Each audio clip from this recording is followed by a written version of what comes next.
Hi friends, మొన్న ఈ ఆంధ్రప్రదేశ్ కొత్తగా ఏర్పడిన మార్కాపురం జిల్లా దాని దగ్గరలో ఒక బస్ యాక్సిడెంట్ అయింది. ఒక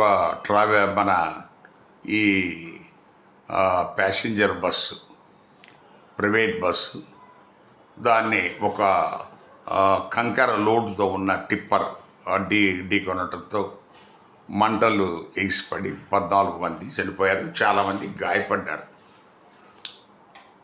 సో ఈ వీడియోలో 2 ప్రధాన విషయాలు ప్రస్తావించాలని చేస్తున్నాను. ఒకటి, ఈ మంటలు ఎప్పుడైతే ఎగిసిపడుతున్నాయో ఈ అద్దాలు ఏవైతే ఉన్నాయో అద్దాలన్నింటినీ పగలగొట్టారు కొంతమంది.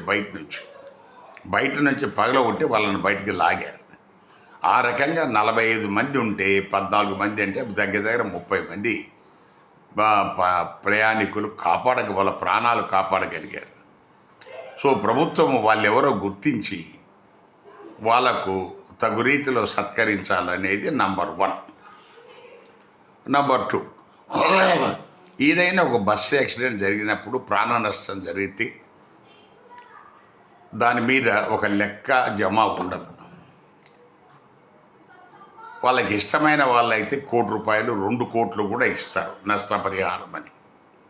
వాళ్ళకి ఇష్టం లేని వాళ్ళకంటూ 2 లక్షలు ఇస్తారు.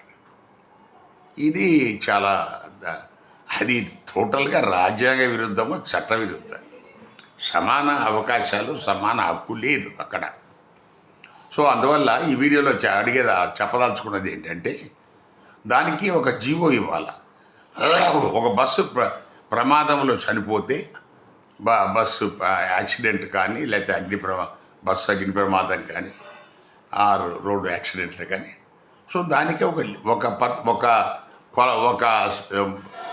ఆల్రెడీ రేట్స్ ఫిక్స్ చేసి పెట్టాలి గవర్నమెంట్. సో దీనికి ఇంత, దీనికి ఇంత, దీనికి ఇంత.